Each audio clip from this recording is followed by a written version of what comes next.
Hi dear, welcome to positive vibes. നിങ്ങളുടെ പ്രണയത്തെക്കുറിച്ച് നമുക്ക് നോക്കാം. ഓക്കെ ഡിയർ, നിങ്ങളുടെ പ്രണയത്തിൽ നിങ്ങളുടെ ഇപ്പോഴത്തെ ഒരു എനർജി വളരെയധികം ഈഗോയിസ്റ്റിക്കായിട്ട് നിങ്ങൾ കാണപ്പെടുന്നു.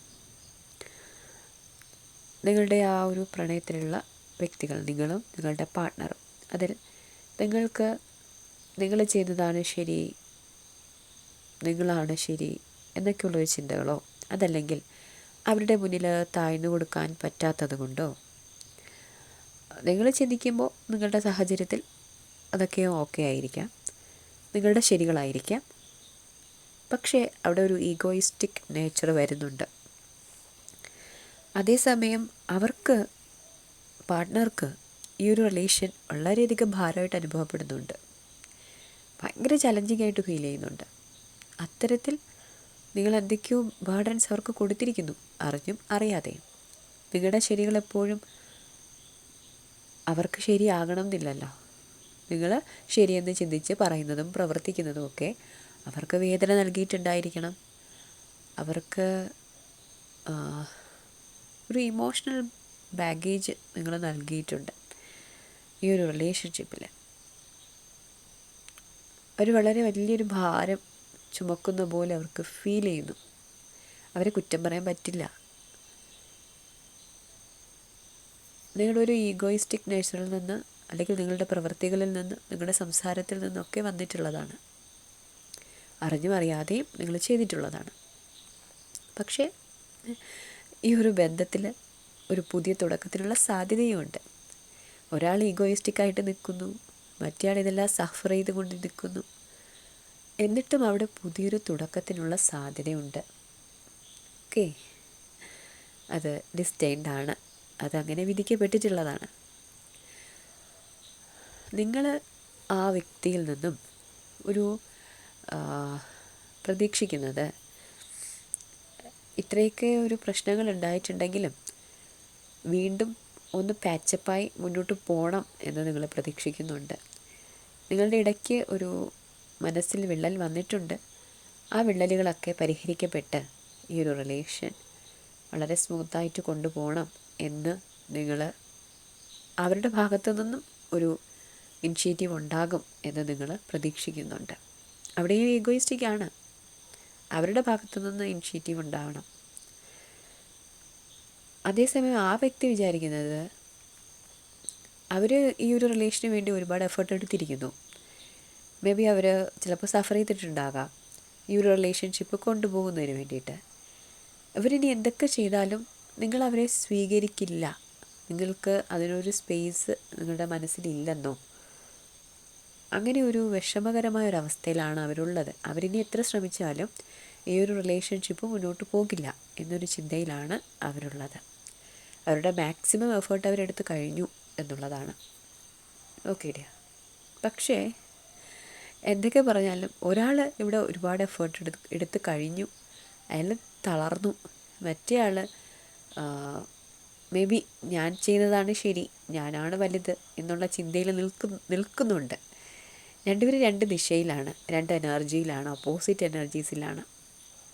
എന്നിട്ട് പോലും ഈ ഒരു കണക്ഷനിൽ ഭാവിയുണ്ട്. വളരെ ആഴത്തിലുള്ള പൂർണ്ണത നേടുന്ന ഒരു റിലേഷൻഷിപ്പാണ്. ഈ ഒരു റിലേഷൻഷിപ്പിനൊരു കംപ്ലീഷൻ ഉണ്ടാകും. ഓക്കെ ഡിയർ, അതിന് നിങ്ങൾ എന്ത് ചെയ്യണമെന്ന് വെച്ചാൽ, നിങ്ങൾ തമ്മിൽ ഉണ്ടായിട്ടുള്ള പഴയകാല മാനസികമായിട്ടുണ്ടായിട്ടുള്ള, അല്ലെങ്കിൽ ഏത് രീതിയിലായാലും ഉണ്ടായിട്ടുള്ള വേദനകൾ, അല്ലെങ്കിൽ ആ ഒരു പെയിൻ എന്തായാലും അതിനെയൊക്കെ ഒന്ന് പറഞ്ഞ് തീർക്കുകയോ, അതല്ലെങ്കിൽ അതൊക്കെയും മറന്നുകൊണ്ട് അല്ലെങ്കിൽ ക്ഷമിച്ചുകൊണ്ട് മുന്നോട്ട് വരാനായിട്ട് നിങ്ങൾ തയ്യാറാവേണ്ടതായിട്ടുണ്ട്. ഇത് കാണുന്ന വ്യക്തി അതിനുവേണ്ടി തയ്യാറാകണം. നിങ്ങൾ അതിനുവേണ്ടി തയ്യാറെടുക്കുക മാത്രമല്ല ചെയ്യേണ്ടത്, ഈ ഒരു റിലേഷൻഷിപ്പിനെ വളരെയധികം നല്ല രീതിയിൽ മുന്നോട്ട് കൊണ്ടുപോകാനുള്ള ഒരു എഫേർട്ട് എടുക്കണം. ഒരു റിലേഷൻഷിപ്പിൽ കുറച്ചധികം നിങ്ങളൊന്ന് നർച്ചർ ചെയ്യേണ്ട ആവശ്യമുണ്ട്. അവരെ കുറച്ചുകൂടി ഒന്ന് ശ്രദ്ധിച്ച്, അവരെ പരിഗണിച്ച്, അവരെന്തെന്ന് മനസ്സിലാക്കി അവർക്ക് വേണ്ടി സമയം ചിലവഴിച്ച് അങ്ങനെ നിങ്ങൾ നിങ്ങളെ തന്നെ മാറ്റിയെടുക്കേണ്ടതായിട്ടുണ്ട്. അവർക്ക് വേണ്ടി നിങ്ങൾ കുറച്ചുകൂടെ ചിന്തിക്കേണ്ടതായിട്ടും പ്രവർത്തിക്കേണ്ടതായിട്ടുമുണ്ട്. അവർ കുറേയധികം എഫേർട്ട് മുൻപെടുത്തതല്ലേ, ഇനി നിങ്ങളായിട്ട് എഫേർട്ട് എടുക്കും. അവർ എഫേർട്ട് എടുത്തെടുത്ത് അവരുടെ എനർജി ഫുൾ പോയിരിക്കുന്നൊരവസ്ഥയാണ്. അപ്പോൾ ഇനി നിങ്ങളുടെ ഊഴമാണ്. നിങ്ങൾ എഫേർട്ട് എടുത്ത് നല്ല രീതിയിൽ നർച്ചർ ചെയ്ത് അവർക്ക് ആവശ്യമായിട്ടുള്ള സ്നേഹവും എല്ലാം കൊടുത്ത്, എന്താണ് അവർക്ക് വേണ്ടത് അതറിഞ്ഞ് മനസ്സിലാക്കി കൊടുത്ത് ഈ ഒരു റിലേഷൻഷിപ്പിനെ മുന്നോട്ട് കൊണ്ടുവരേണ്ടത് നിങ്ങളാണ്. ഒരു ഭാവിയുള്ളൊരു റിലേഷൻഷിപ്പാണ്. ഇത്രത്തോളം അണ്ടർസ്റ്റാൻഡബിൾ ആയിട്ടുള്ളൊരു പാർട്ട്ണറാണ് അവരെ ഇങ്ങനെ ഒരു രീതിയിലേക്ക് കൊണ്ടെത്തിച്ചത് നിങ്ങൾ തന്നെയാണ്. അതല്ലെങ്കിൽ മേ ബി അങ്ങനെ സംഭവിച്ചു പോയതായിരിക്കാം. ഓക്കെ, ചില വിധിയുണ്ടല്ലോ, വിധിയിൽ അങ്ങനെയൊക്കെ സംഭവിക്കണം എന്നൊരു ഡെസ്റ്റിനി നമുക്കുണ്ടെങ്കിൽ നമുക്കത് തടയാനാവില്ല. അവിടെ ചിലപ്പോൾ അവർക്കോ നിങ്ങൾക്കോ ഒക്കെയും ലൈഫ് ലെസൺസ് ഉണ്ടായിരിക്കും. നമ്മുടെ ജീവിതത്തിൽ സംഭവിക്കുന്ന ഓരോ കാര്യങ്ങൾക്കും അതിൻ്റേതായ ലെസൺസും ഉണ്ട്. അപ്പോൾ നിങ്ങൾ തന്നെ മുൻകൈയെടുത്ത് ഈ ഒരു റിലേഷൻഷിപ്പിനെ നല്ല രീതിയിൽ മുന്നോട്ട് കൊണ്ടുപോവുക. വളരെയധികം ഭാവിയുള്ള ഡിവൈൻ അനുഗ്രഹിച്ച് നൽകിയിട്ടുള്ള, ദൈവമായിട്ട് അനുഗ്രഹിച്ച് നൽകിയിട്ടുള്ള ഒരു റിലേഷൻഷിപ്പാണ്. ഓക്കെ ഡിയർ, അപ്പോൾ ആ രീതിയിൽ മുന്നോട്ട് കൊണ്ടുപോകുക. അതുപോലെ ഒന്ന് മനസ്സിലാക്കുക, ഇതൊരു ജനറൽ റീഡിംഗ് ആണ്. ഇതിൽ ചാനൽ കാണുന്ന വ്യക്തികളുടെ, കണ്ടുകൊണ്ടിരിക്കുന്ന വ്യക്തികളുടെ ഒക്കെ എനർജീസ് ഉണ്ടാകും. ഞാൻ നിങ്ങളുടെ എനർജി പറഞ്ഞിട്ടുണ്ട്, നിങ്ങളുടെ പാർട്ട്ണറുടെ എനർജി പറഞ്ഞിട്ടുണ്ട്. അപ്പോൾ അതൊക്കെ വെച്ചും നിങ്ങൾ നോക്കുക, റെസനേറ്റഡ് ആകുന്നുണ്ടോ എന്ന് നോക്കുക. അപ്പോൾ നിങ്ങൾക്ക് റെസനേറ്റഡ് ആകുന്ന കുറച്ച് പോയിൻറ്റ്സ് എങ്കിലും ഇതിൽ ഉണ്ടായിരിക്കാം. എല്ലാം റെസനേറ്റഡ് ആകണം എന്നുമില്ല. അപ്പോൾ വ്യക്തമായിട്ട് നമുക്കൊരു ക്ലാരിറ്റി കിട്ടണം, വ്യക്തമായിട്ട് മനസ്സിലാക്കണം എന്നുണ്ടെങ്കിൽ ഒരു പേഴ്സണൽ റീഡിങ് മസ്റ്റാണ്. ഞാൻ ഡിസ്ക്രിപ്ഷൻ ബോക്സിൽ എൻ്റെ ഫോൺ നമ്പർ കൊടുത്തിരിക്കാം.